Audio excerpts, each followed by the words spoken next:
Hi, my name is Dr. Michael Yang, author of The Lean Gene and creator of the Lean Gene program. Let me jump right in and answer two of the biggest questions, the most frequent questions I seem to get. Do I have a lean gene? You do. As a matter of fact, you have lots of them. And question number two, we can turn them on for you. And that's what we're going to be talking about for the next 8 weeks. We're going to go week by week, and I'm going to give you a breakdown of what that's going to look like. But first, let's take a big overview. All right, there's a problem. You know this. Look around. 2/3 of the country is overweight. Now, that could be incredibly overweight, and that could be slightly overweight, or it may just be 5 pounds that's just going to make you look fantastic at the beach this summer. In any case, the question of how do I get lean and how do I lose weight is a huge and pressing problem, both personally, I see it in the clinic every day, and nationally as a national public health issue. So, how do we get it then? Well, clearly not the way we've been doing it, so you can look around. The public messaging we've been at has not been very effective, whether it comes from the government, whether it comes from the family, whether it comes from schools, whether it's the information we pass around on the internet. Clearly something needs to change. The old model just isn't working for us anymore. Guess what? Exercise more, eat less. Have you heard that before? I hear it all the time. It's actually the message that I used to preach when I first started out. 15 years ago, I got into the world of managing people's weight, dealing with people's metabolic issues. It's when I started my career. And what do you do when you start out? You do what everyone else is doing. Guess what doesn't work? Hi, patient. Here's your solution. You need to eat less and you need to exercise more. Now, obviously that's a critical component, but you know what doesn't work? That repetitive message. And if it did work, we wouldn't be in the mess that we're in today. So I came up with something different. And it took me a long time, it did. Years and years of trial and error, and frankly, there was error, and there was certainly plenty of trials and tribulations. As a matter of fact, I remember my first weight loss group.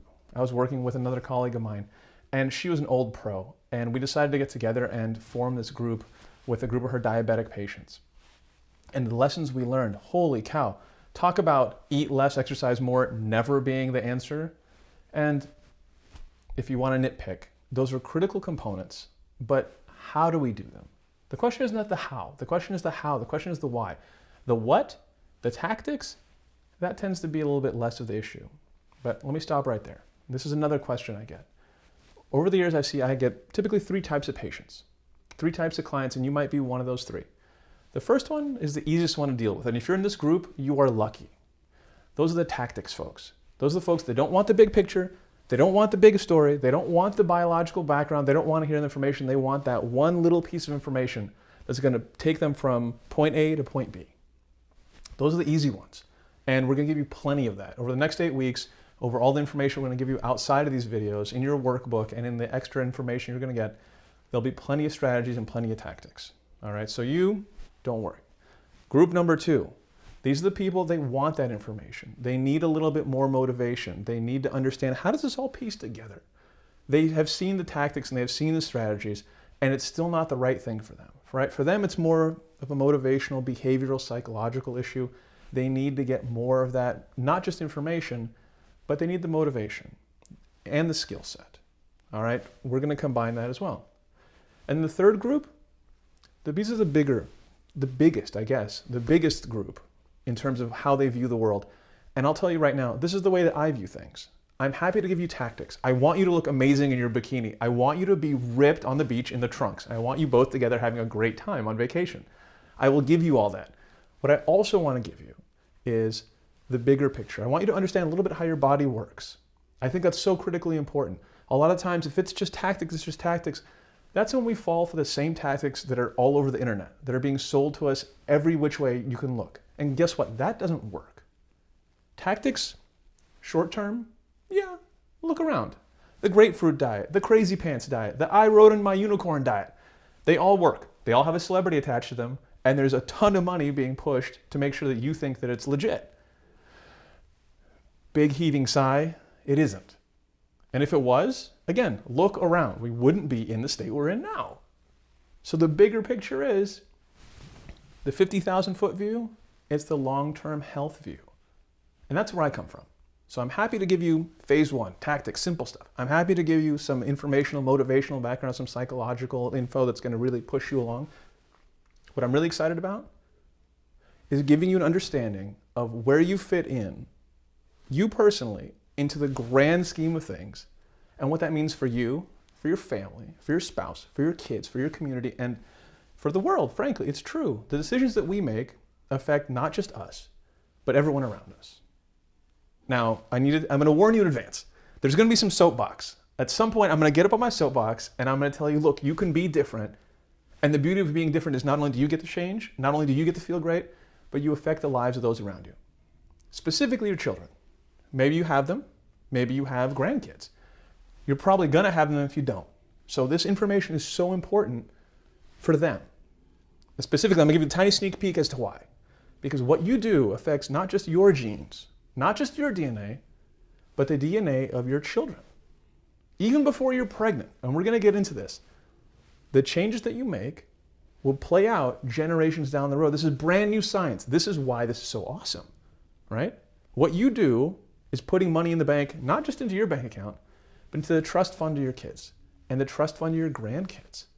Think about that for a second. So, 5 pounds, 10 pounds, sure. 50 pounds, 100%. 150 pounds, I see it in the clinic every day. Wherever you are on the continuum of wanting to lose weight, of wanting to get lean, of wanting to get healthy, and whatever your motivation is, I have that for you. Now, you can't please everyone. I learned that. Here's my first little anecdote for you. Here's how I learned. 10 years ago, I was doing a little bit of research and a little bit of fun down in Barbados in the Caribbean. And the water in Barbados, you ever been down there? You've been down deep in the Caribbean, you know this is like. The water is clear, crystal clear. 50 feet of visibility, 70 feet of visibility. It's the same as looking across a valley. It's just crystal clear water. It is beautiful. It is so warm. And you're just enjoying yourself in between your research. You're doing very valuable research. But occasionally go for a swim. So I'm swimming. I'm at the beach. And I notice some other tourists near me. I hear 2 guys talking. And I hear one guy turn to the other guy and goes, you know, this water it's just not refreshing enough. It's a little too warm. And it dawned on me at that critical moment, this is 10 years ago, you can't please everybody. The water was too warm. It just wasn't refreshing enough for this guy. I was like, oh, mental note. You can't please everyone. But I'm going to do my best to please all of you to say this. If you are not a person who wants the technical side, you don't want the biology, you don't want the history, you don't want all of these pieces, bear with me. I'm not going to give you too much, but I'm going to give you some, and I think it's going to enrich your experience. Not just in the next 8 weeks, not just in your own personal story, but I think it's going to bear some fruit. You might come up with some new ideas. You might have a new way of looking at things. Stick with me. All right, if you're on the other end, you want more science, you want more facts, you want more research, you want to know it all. You're like the Geraldo Rivera, you want everything. Guess what? I'll give it to you. All you got to do is ask. I'm going to give you a stack of references. I'm going to give you a stack of research that's going to come along with these programs. And if you want more, believe me, I am such a research nerd. I'm happy to give you stacks of this stuff. All in your email. Anything you want, get at me on Facebook. Email me. Do it all. Ask for more information. I am so happy to give it to you. I will be your veritable weight loss lean library. You ask, I will give it to you. So, on either end, and if you're in the middle, this might be just absolutely perfect for you. We're going to have a little bit of fun. We're going to have a little bit of jokes. We're going to have a little bit of research. We're going to have a little bit of information. We're going to give a lot of motivation. We're going to give you a lot of skills and a lot of stuff that's going to help you change the behavior. That's really what it's about, right? The simplest change, the simplest tactic is only as good as how well you implement it. Eat less, exercise more. Sure, sounds good. How? Why? Let's crack those two, and we got this. So, that's an idea of just where we're at in terms of how we're going to structure things. Now, what are you also going to get? You're not just going to get 8 modules that you can listen to, you can watch. You're also going to get, like I said, we're going to send you a stack of resources. You can dive into those if you're wanting more information, you're up late one night and you just want to get some science stuff into your brain so that it's going to really knock you out and put you to sleep. Great way to do it. If you have a little bit of insomnia, we're going to talk about sleep. If you have insomnia, crack into some really deep microbiology. That'll put you out in 2 to 3 minutes. Trust me. Reading research horizontally is a recipe for a really solid nap. Now, we're going to give you plenty of research. We're going to give you a Facebook page, a private Facebook page that you can go to with the thousands of other people that are going through this program as well. You might make a friend. You might learn something from your peers. And I know this sounds maybe a little too camp for you, but take my word for it. The first thing I learned from my first weight loss group 15 years ago was your peer group, your community, is even more critical. I'm going to say it, even more critical than the people that are giving you information. More important than your doctors. The people who you surround yourself with, the people you're on the same mission with, those are the people that are going to help you get to that next stage. We all struggle. And oftentimes the difference between falling down and tripping and being like, I can't get up, is somebody reaching down, grabbing your hand and pulling you back up. Great statistic. If your closest friend is obese, you are 57% likelier to become obese yourself. What does that tell us? Look around you. The people who are closest to you, your closest friends, your family, if they're unhealthy, if they're unwell, if they want to make changes, they're either going to pull you back into their trajectory or you're going to have to work real hard to help bring them along. So the people, your peers, like the folks you're going to find on this Facebook page, are there to help you out, answer some questions, and provide you that extra motivation that's going to, in that moment of struggle perhaps, should I do this? Should I eat this? Should I go here? Should I do that? They may be the thing that puts you over the top. So we're going to give you a community, a built-in community, which is fantastic. We're going to give you extra information as much as you want. We're going to give you transcripts. Say you don't want to listen, say you don't want to watch, say you're a reader, we're going to give you the transcripts. You can get into it that way. So, lots of different ways to access this information. Now, that all being said, let me get to the secret bit, the great reveal. Non-responders. Let me say it again, non-responders. Non-responders are people who don't respond. I don't know if, let me take it back to high school just for 1 second. Do you remember the bell curve? Is this a concept that's familiar to you? Basically, it means that, well, like a bell, you have people at either end and in the middle. So, some people, very straightforward, we'll take exercise as an example. You give them your standard prescription for exercise. Go run for 30 minutes a day. You can expect a certain amount of change in their weight, in how well their heart works, in any number of factors. But guess what? That's that block right in the middle. Now, there's a whole block that does really, really well, the hyper responders. You know who they are? They're professional athletes. Now there's the other side. What about those folks? The people who try what they're being told. Eat less, exercise more. And it's not working for them. Those are non-responders. Non-responding has to do with genetics. This is the future. The past of medicine, we've seen. It's not working so great. The future of medicine is personalized medicine. It's based on genetics. It's based on our individual little snowflake, personal, unique foibles, and all that boils down to is our genetic code. But the genetic code, it's stuck. We can't change that. We're born with what we got. Nothing else can unravel it, change it up, turning it into something completely different. I can't become 6'7", and I also can't become 4'3". It's not going to happen. But wait. This is when concept number 2. This is the 2 big reveals. This is the whole basis of everything I'm about to tell you over the next 8 weeks. Non-responders and epigenetics. Don't let that word fool you. Epigenetics just means epi, on top of. Genetics means genetics, your DNA, right? We can change. I'm going to say this so slowly because this is so pivotal and so exciting. We can change the way that our DNA works based on the choices that we make in our day-to-day lives. For good or for evil. All right? This is, if you don't know what I'm talking about, just take a second, and honestly, it is worth it. I know this sounds like it's super duper intense, but the thing that changes everything that we do in terms of our bodies, the skin that we make, the foods that we want, the vision that we have or are losing over the course of the years, that's all driven by our genetics. Now, I can tell you, we thought this was completely immutable. We thought this was unchangeable. This is all brand new stuff. The last 30 years.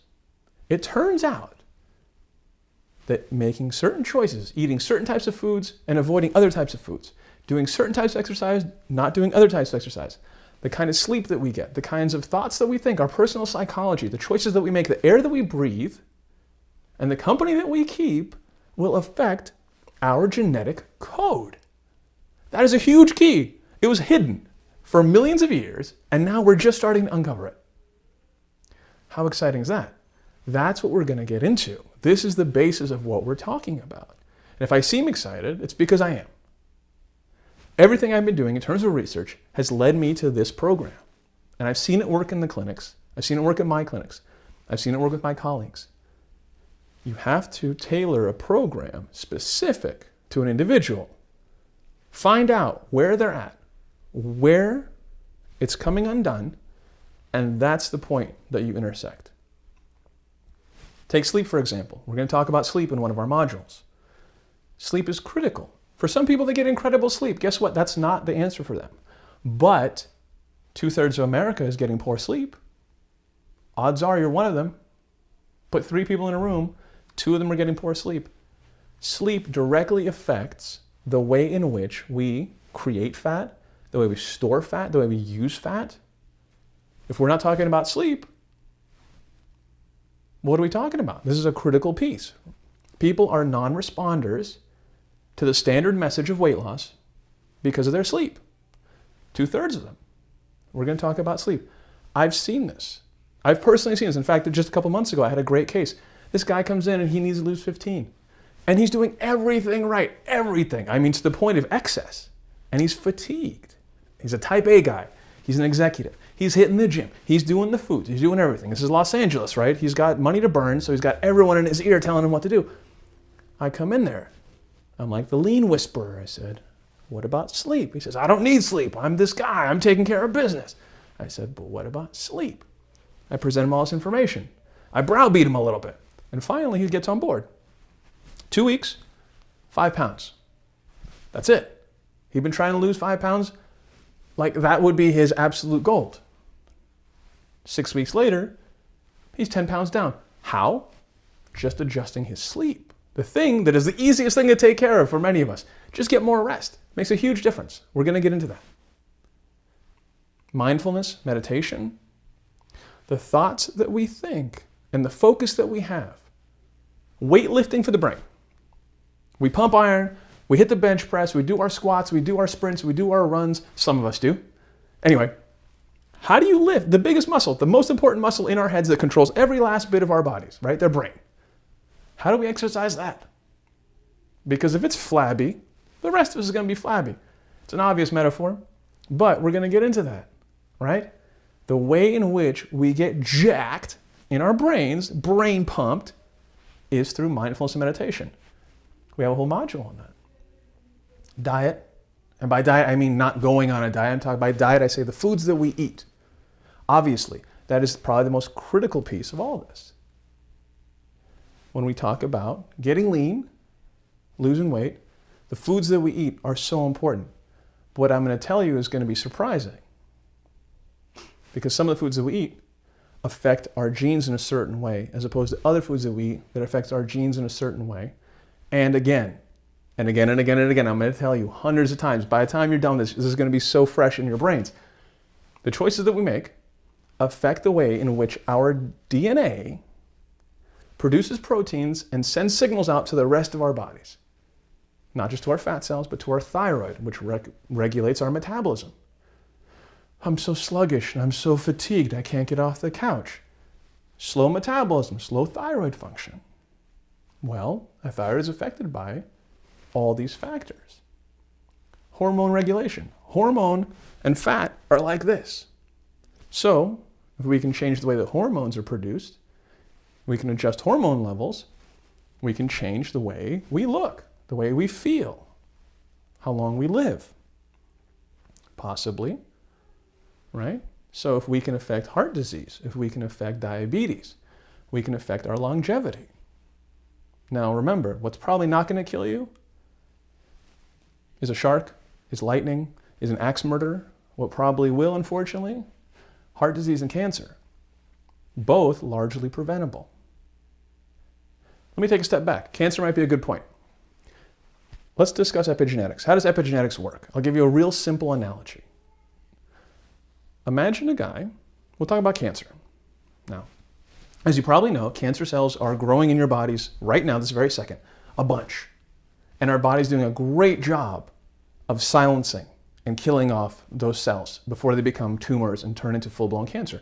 It's this constant balance. Cells are constantly growing. Cells are dying, cells are growing, cells are dying, cells are growing. And some of those cells, the wiring gets a little bit faulty. It happens. Now, if that gets out of control, all of a sudden, that can become a cancer. And this is happening constantly in our bodies. Our body does a really good job of regulating that for the most part. So an easy way to think about that is, think out a production line of cars. And the cars are coming along, we're making them, and they're rolling out into the world. And there's the foreman, and his job is to stand there and just kind of look and say, oh, that's a good car. That's a good car. That's a good car. That one, no, pull it. That's your cancer cell. So your body does this great job of regulating. Good cell, good cell, good cell. Pull it, get out. Now, eventually, the foreman starts to get a little older. He's been in the job for 35 years. Good car. It's a good, I'm getting sleepy. Guess what? Bad car comes by. He misses it. That car goes out in the world, and all of a sudden, the tires fall off, and it takes out a small school bus full of children. Terrible tragedy. That's cancer. Terrible tragedy. Now, that's how genetics works, especially when it comes to cancer. Very simple model, something you can wrap your brain around. Epigenetics. Here you go. So genetics, epi, on top of. Everything that we do as shareholders in this company that is our bodies affects that foreman. Now, if we take that foreman and we don't give him enough sleep, oh, he's so sleepy, he can hardly keep his eyes open. Bad cars are coming by all the time. What if we don't feed him right? He's fatigued, he's hyper, he's anything, right? He's not doing well. If we mistreat the foreman, the way in which he does his job, regulating this flow of automobiles that are going out in the world and being successful, fantastic, awesome Ferraris, or busted up lemons that are causing trouble and getting recalled, that's on us. And those are the epigenetic factors.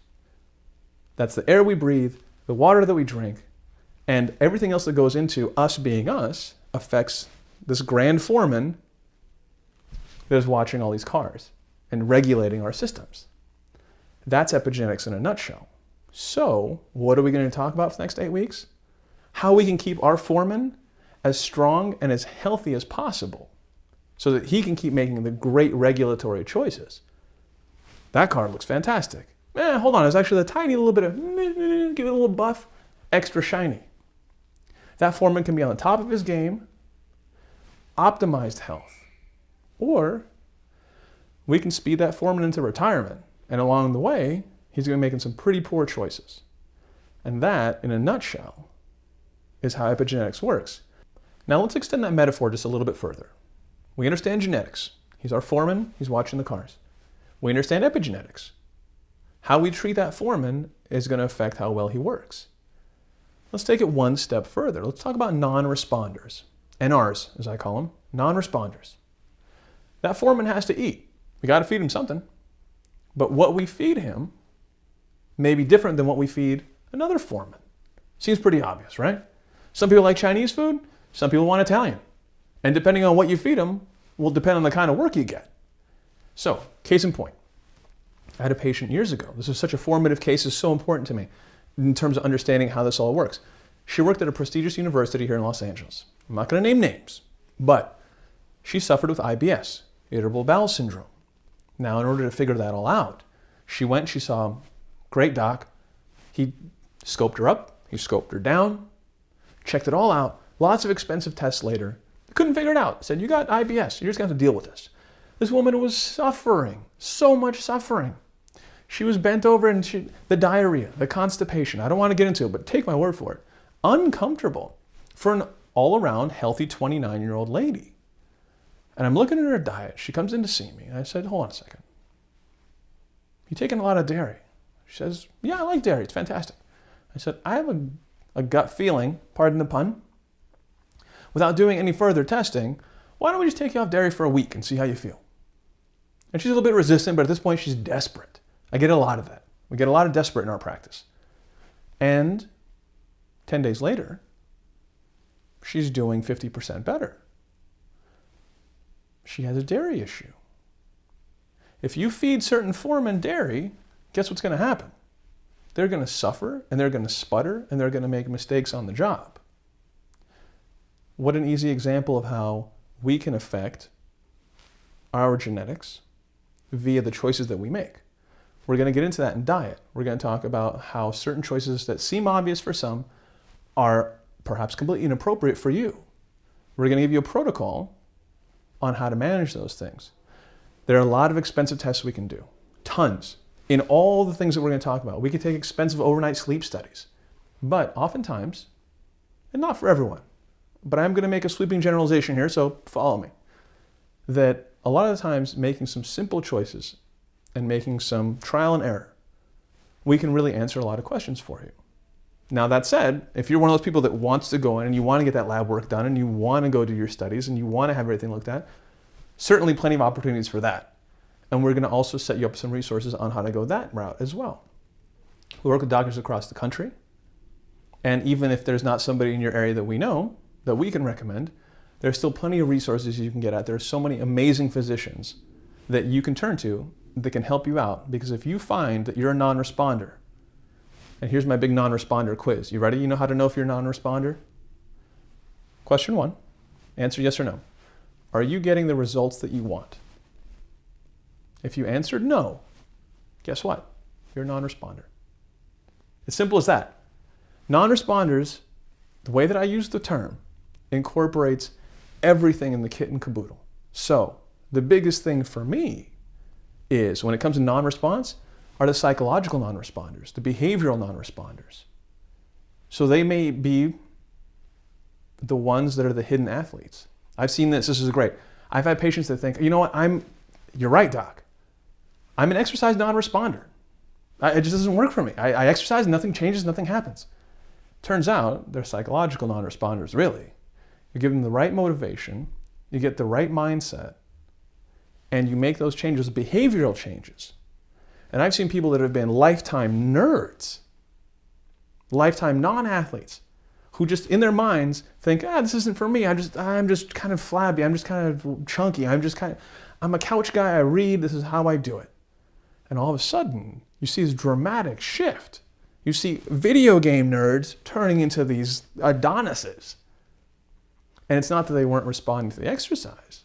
It's that they weren't responding here.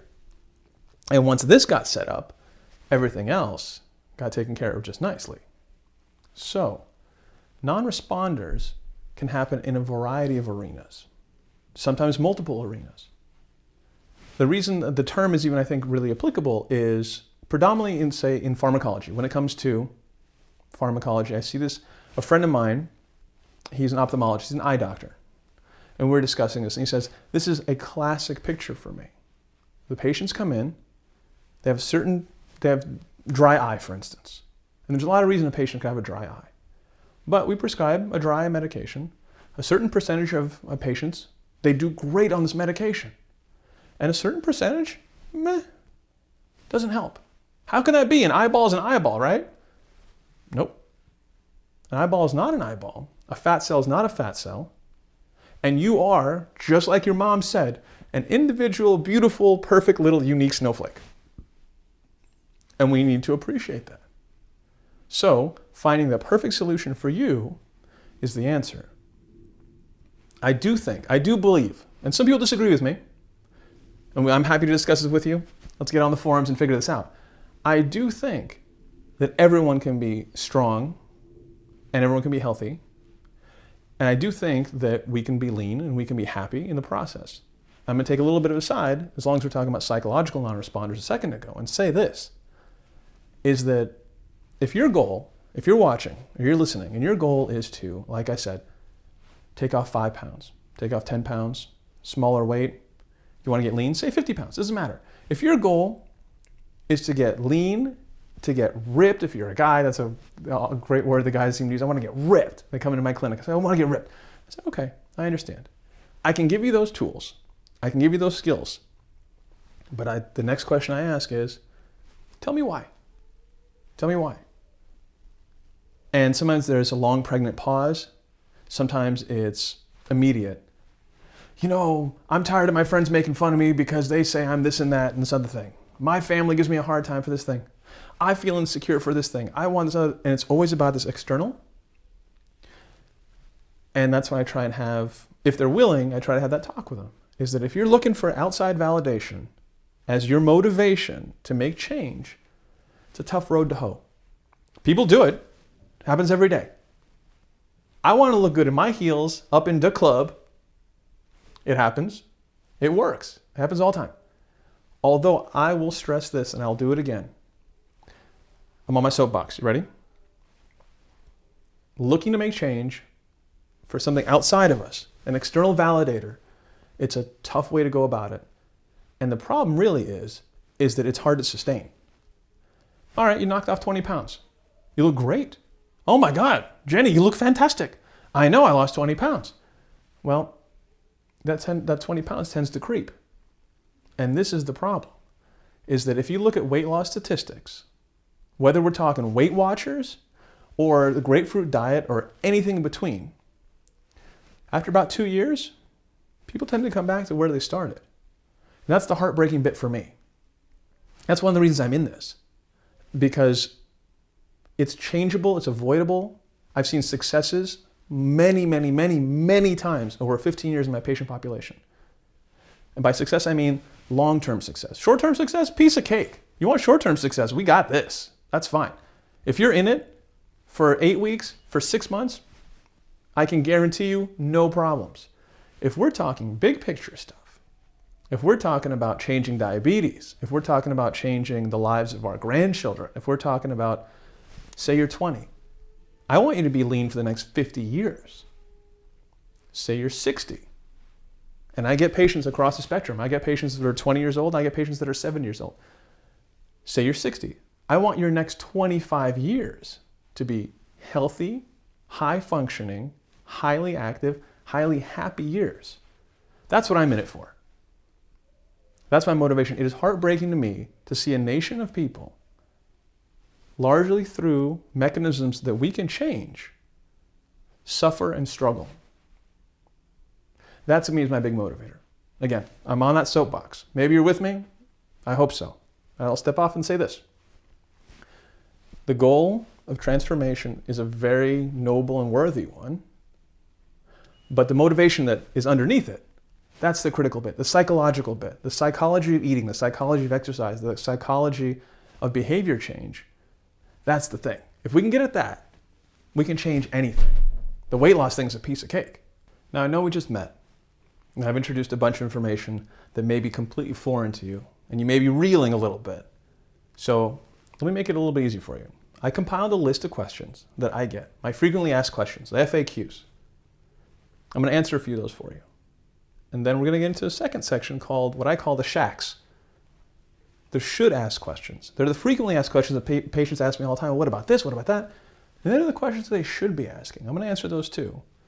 And then let me get at a couple objections, a couple critical objections. People say, oh, you know what? What about this? Well, you know, this isn't going to be because of this. So let's get into those. All right, question one of my most common. All right, I'm on board. I want to lose some weight. How much are we talking here? My honest answer, first week, average in my patient populations in my clinics, 4.5 pounds. After that, it decreases. And then on average, we're doing about, 2 pounds a week, depending on if you're a man or a woman, depending on where you're coming from, on your size, depending on your age. Those are my averages. I'm going to be upfront with you. So if that's in line with what you want to do, this is great for you. Beyond 2 pounds, I find is tricky. It's doable. I've worked in Hollywood.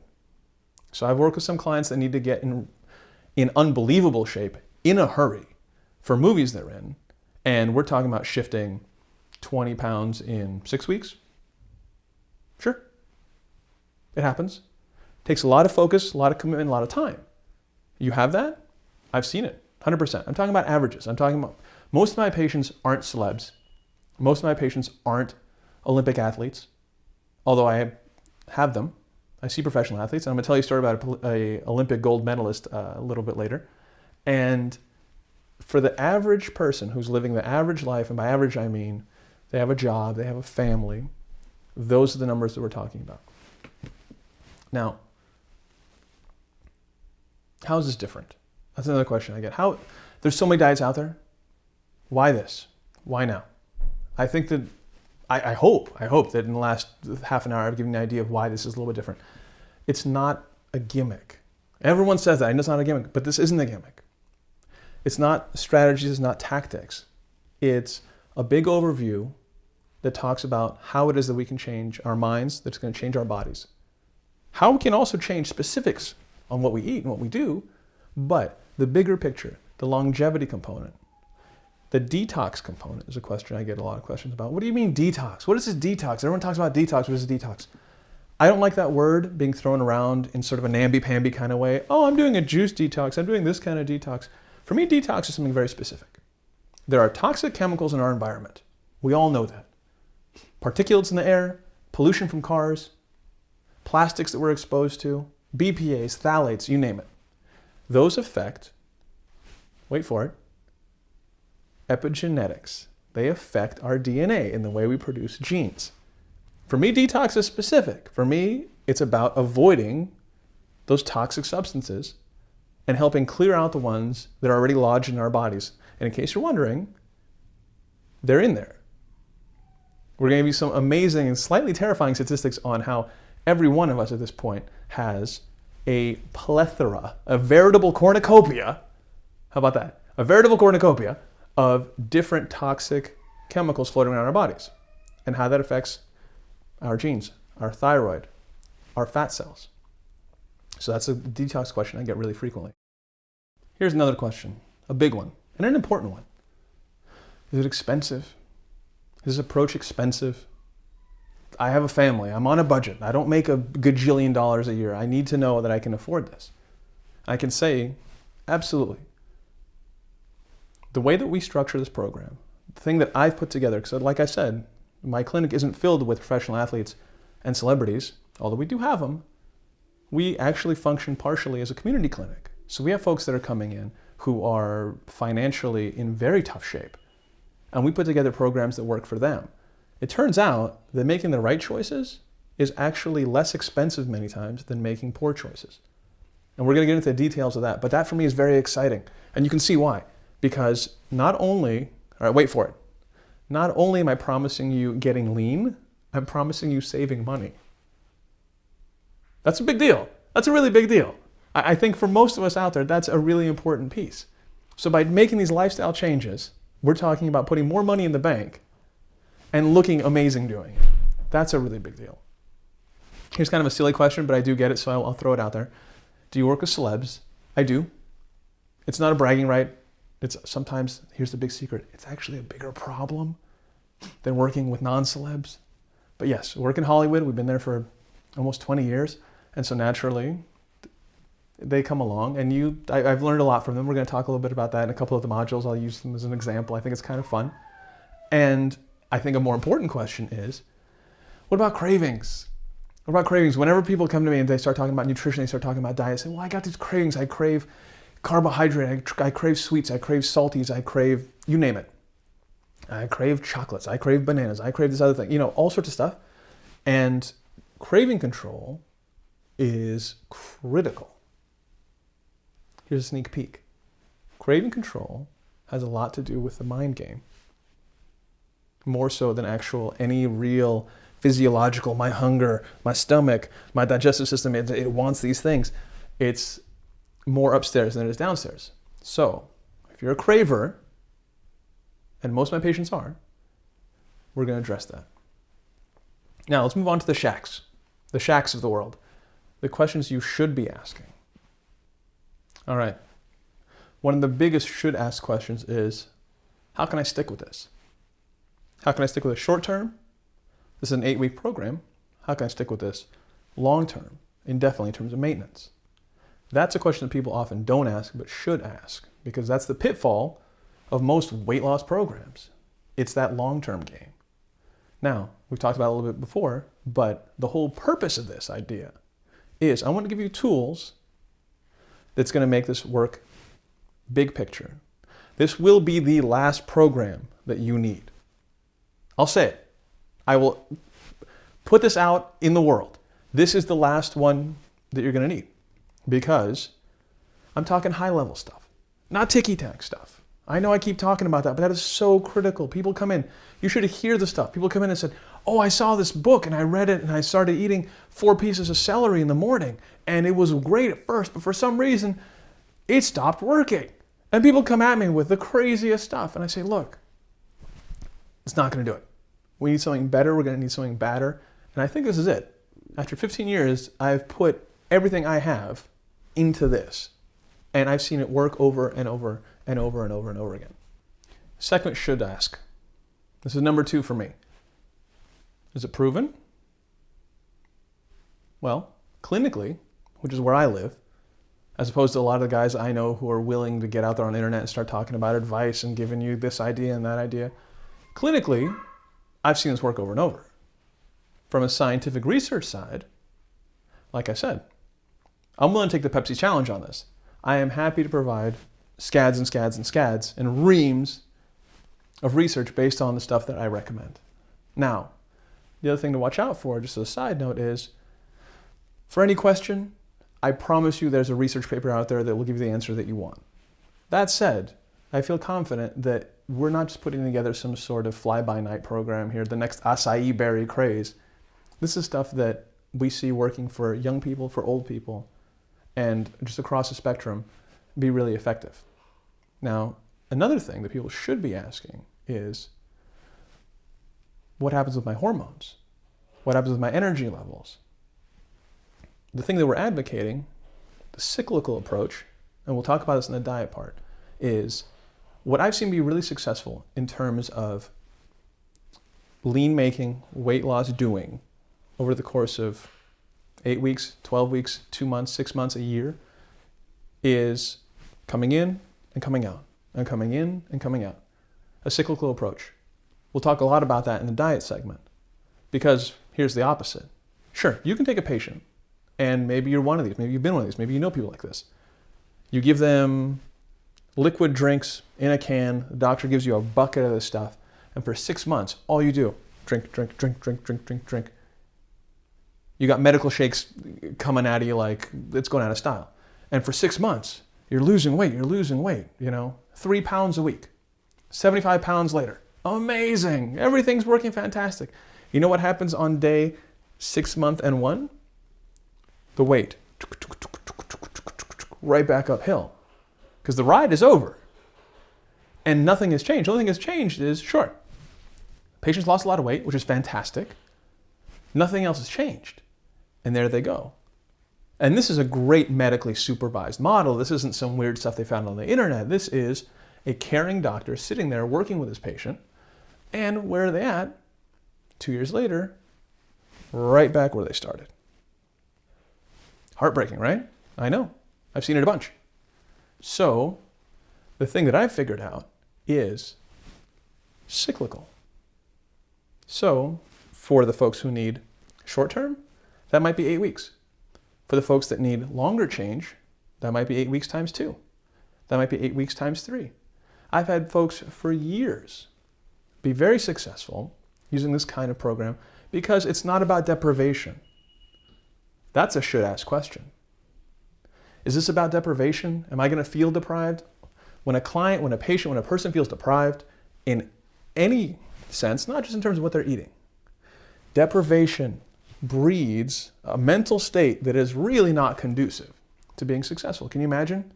It's that constant, just waiting. The binging, the sneaking, the late night, the cheating, the guilt, the shame. Show me how you eat, I'll show you how you live. I've seen this a million times. A patient comes in and they're secretive eaters. When no one's around, they'll go in their kitchen, they'll open up and they'll start snacking. And you delve just a little bit further into how they live their lives. And a lot of the times, that's not the only secret.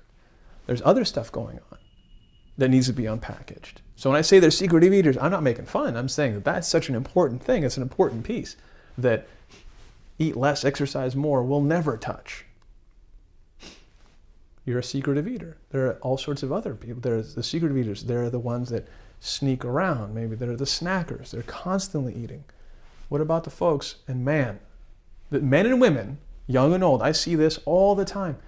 The folks that eat because they're bored, I got nothing to do. Snack time. The people that eat because they're anxious. Oh my God, I hope he goes to the dance with me. Snack time. And I don't make fun. It's so real, it's so important. Those are the things that exercise more, eat less will never touch, right? What's the motivation for eating? What's the motivation for feeding? It's the thing that we all do, everybody on the planet. We eat, we breathe, we sleep. Those are the three things every single person on the planet has in common. Everything beyond that point, who knows? But those are the three things that are critical. So those are the things that the simple advice of eat less, exercise more are never going to touch. Here's a really critical should-ask question is, I have other conditions. Can I do this? Is this right for me? I'll tell you two things. First of all, if you have a heart condition, if you have diabetes, if you have high blood pressure, if you have any number of things, if you have any medical condition, it is so important before making any health changes to discuss it with your doctor. We have patients in our clinics all the time specifically with these conditions that are trying to fix. We see type 2 diabetes reversing. It's pretty exciting. We see high blood pressure dropping. We see migraines going away. We see all sorts of conditions vastly improving. But it is so important to get with a physician that is on board, that's going to keep an eye on you. Because if you've gotten to the point where you have these conditions, you need some extra monitoring. And it would be incredibly irresponsible for us to say, go ahead, just do whatever, jump on board, give us your time, 8 weeks, and we'll take care of everything. I'm not willing to make that statement because I want you to be safe. And I want it to work for you. So what if we have to modify it specifically for you? Guess what? I'm willing to do that. You email us, you interact with us, we're going to make this thing work for you. We work with doctors all across the country. I have colleagues in New York, I have colleagues in Miami, I have colleagues in Chicago, and we've all shared patients, and frankly, we've had a great time doing it. So come join the fold, we're happy to help you with that. And here's the last should-ask question. People should be asking, what's going to happen to my lean muscle mass? Weight loss across the board is much easier when we start talking about just getting on a scale and seeing those numbers go down. Much easier. What's much more tricky is having the fat go and keeping the lean. That's the gold standard. That's the magic. That's the golden goose. That's the Ferrari in the garage. That's the thing you should be asking about. Whatever program you're going to decide to go with, whatever works for you, it has to keep lean muscle mass on. That is so important, especially for seniors, but for everybody else. Maybe you've heard the phrase skinny fat. Not my favorite, but it's out there. And for people who know what it means, people who, from the outside, they look like they are thin. They look like they are in a healthy weight category. But you take a close look, you give them the pinch test. They're fatty. They're still fatty. And there's not a lot of muscle underneath to support the fat on top. And that's a big problem. In fact, it is a bigger problem for a lot of folks than people who are bigger in size, but are muscular, and maybe there's a layer of fat on top of there, but overall they're actually healthier, stronger, and in the long term are more likely to have less problems. So keeping on that lean is so important, and that's something that we talk a lot about, and that's a critical piece in terms of getting lean. Weight loss versus muscle. Just 2 seconds on that idea. Abs are made in the kitchen. Glutes are made in the gym. What does that mean? In essence, people who want to get toned, people who want to have better definition, people who want to be lean, by definition, the word lean, it means less fat. There's muscle underneath your fat, I promise you. No matter how out of shape you are, underneath your fat there is muscle. If that fat goes away, you're going to be able to see that toned muscle. If that's your goal, then fat loss is important. But in the process, we can't sacrifice the muscle mass. So that's the last of our shacks, our should-ask questions. Finally, let's talk about a couple objections. And these are majors. I don't want to. I cannot cook. For whatever reason, you're not a cooker. You're not going to become a cooker. I would encourage you to do it. But if you're a person who's like 2 feet in cement, I'm not stepping into that kitchen. I'm just not going to do it. We got you. Believe me, our clinic is in the middle of Los Angeles. We have so many folks that come through for whatever reason, whether it's their job, whether it's their time constraints, whether it's because they're not a cooking person. We've come up with solutions for those people as well. So don't let that be a barrier to entry. I'm going to say it 1,000 more times. I encourage you, I'm going to keep encouraging you to get a little more closer to your food, right? When your whole experience of food is, it comes out of a plastic container and goes into your mouth, it's like having a kid that's delivered to you as a teenager. The first thing goes wrong, you were just going to strangle that kid and throw him out the window. If you have had to see that beautiful little baby grow into a teenager, you're probably going to be a little bit more patient. Same thing with food. I know folks, we've inspired some of our patients to start little gardens. And by little gardens, I mean like a basil plant, a single tiny basil plant growing in the window of their kitchen. And you'd be surprised if you've never grown a plant. And if you have, you know what I'm talking about. And if you've never grown a plant, having the satisfaction of taking the leaves off that little tiny basil that you grow is so satisfying. I've had folks come in and say, you know, I cooked last night, I cooked with a basil and it was so exciting. And that's the tiniest little thing can make a really big difference. So I do encourage folks to get a little closer to their food, whether that means maybe a tiny little basil plant, maybe planting something on your balcony, you may have a backyard. We have folks that have gone full Monty and they have raised bed gardens in their backyards.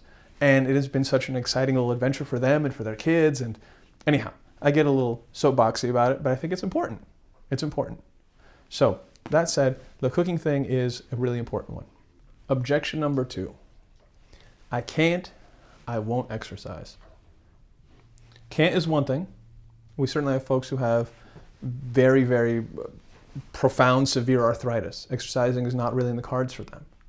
We have people that are just so psychologically geared to, I will not. You know, oftentimes there was that childhood thing where for whatever reason, they are not going to exercise. This is not going to work for me. I said, hold on.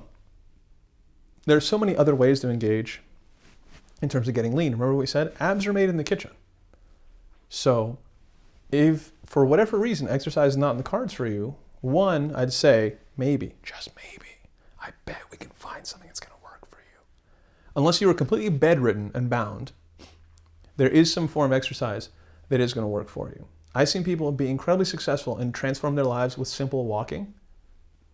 I've seen folks transform their lives with hitting the gym like gorilla monster super beasts, men and women, and going from almost zero athleticism to full-blown, just crushing it monster athletes, and which is so exciting. But both are amazing because both are incredibly transformative. So on the one hand, I bet you there's something we could find. And even if there isn't, even if not, it's not mission critical. There's so many points of intervention. There's so many things that go into the epigenetic picture. Our activity levels, the food that we eat, the air that we breathe, the water that we drink, the stress, the sleep, our body composition, right? The fat that we keep already interacts with how our metabolisms work. There's so many points of intervention that even if one thing is completely off the charts for you, for now or forever, there's still a lot of ways for us to do this. And objection number 3, I don't have time. I don't have time. It's a big one, right? Time and money. Those are the two things that no one ever seems to have enough of. Well, I'll tell you what, when it comes to time, I am so sensitive to that issue. This is definitely something that's completely workaroundable. My 2 big goals going into this was, let me craft a program that's going to overcome the major objections that I see with my patients every day. And time is the biggest one. I don't have time, I have a baby. Sure, that's incredibly labor intensive. We put together a baby exercise workout for you. All right, busted. I don't have time. Well, we figured out a way to get you food that's going to be nutritious, that's going to be healthy, that's going to help you get lean, and it's going to save time in the kitchen. Busted. You have time. Now, time option number 3 is, it's a motivation question. A lot of times people will get behind the time thing. I'm too busy, I can't do it, because they're not ready. They're not motivated, or they think they're not motivated. Oh, you know, I'm just not quite there yet. I'm not quite there yet. Let's talk about motivation for a second. There's a professor, Dr. Prochaska, and the motivation model that he developed were the 6 stages of motivation. And it starts with the pre-contemplative stage where you're not doing anything. You're not even thinking about it. You're sitting on the couch, you're like, oh, I'm gonna check this out. It's not even on your radar. Now, you get into the contemplative phase where, oh, you heard somebody at work talking about something and you kind of sparks a little idea where maybe I could change something. Maybe I could get a little leaner. maybe I could change some of my habits. Maybe I'm not as happy with my physique. Maybe I'm not as happy with my health as I'd like to be. Start thinking about it. You get into the planning phases. You get into doing phases. You get into the maintenance phases. And then with certain behaviors, you get into the ending phase. You've accomplished said task. When it comes to our health, we never really get to the termination phase. We never get to phase 6 because it's an ongoing battle. It's not like smoking. You don't stop smoking, that's it, you never smoke again. You're gonna eat, right? You may start off eating this one thing or this stuff, right? And then you transition to eating this other stuff. But there is no stopping phase. So it's this complicated model of where are you at? So one of the great things you should probably stop and ask yourself is, how motivated am I? Where am I? Am I ready to make some changes, or am I ready to sort of half start and then maybe fail again and then feel terrible about it, and that just sets up this cycle that I've been going through for maybe a long time? Or am I pretty ready to jump in here with both feet? So I developed a quiz. We're going to take it right now, the motivation quiz. Question 1, can you hear me? If you answered yes to question 1, you are sufficiently motivated. All right. Now, I know what you're thinking, after going through this whole multi-stage, where are you in this thing model, let me stop and say that that's one model of motivation. And there's plenty of research to suggest that people, if you drag them kicking and screaming along to transform and make changes, can still be successful. That's the wonderful news. People who are, and it's usually wives, this has been my experience, I'm not making any generalizations, it's usually wives. It's the wife who grabs the husband and said, hubby, forget it, we're doing something, and grabs him by the cuffs, or grabs him by the collars, or grabs him by whatever she grabs him by, and starts dragging him along. And you know what? Things happen, and change can start. So if you're committed enough to already being here, and we're hanging out together, and we're learning together, and we're growing together, you are sufficiently motivated. So you can take that little weight off your shoulders saying, I don't know. You do know. If you made it this far, you're ready to start making some changes, so you have passed the motivation quiz already. So to wrap up our first week, here's what you need to do. Every week you're going to listen or watch. As you go through the program, your workbook has a daily set of activities, a place to journal, a place to write some thoughts, and you want to follow along with that. Every week there are going to be some lessons and some things to apply, and they're going to build on each other. So over the course of 8 weeks, we're going to get you from where you are today to a leaner, healthier, and I'm going to boldly say happier person in 8 weeks than from where you started. Watch every week, listen every week, follow along in your workbook, and check in with us. Send us some emails. Check in on Facebook. Get that community going. You'll be glad you did. I don't have the words. I honestly don't have the words. After 15 years of practice, this is, I'll admit to you, my first foray into the world of the internet. And I'm so excited. I really am, because there are only so many people I can touch in my practice. There's only so many people you can talk to in a day. The idea that I might be able to share 15 years of experience and my message with so many people out there that I'll never have a chance to maybe meet in person is such an exciting moment for me. And I hope that you can feel some of that. And I hope that you'll stick with us, because I promise you, if you do, I guarantee it, as a matter of fact, I'll do it. I guarantee you that this is going to be a transformative experience for you. Let's hang out for 8 weeks. I'm not just a person on the camera. I'm not just a person in your ear. Email me. Find me. I'll interact with you. I hope I can help you. That's my goal. And hang in there. Let's get to know each other. I hope to provide you with a lot of tools, some information you didn't have, some skills that you didn't have, some motivation that maybe you were lacking. And I really think that we're going to do some great things. I'll see you next week.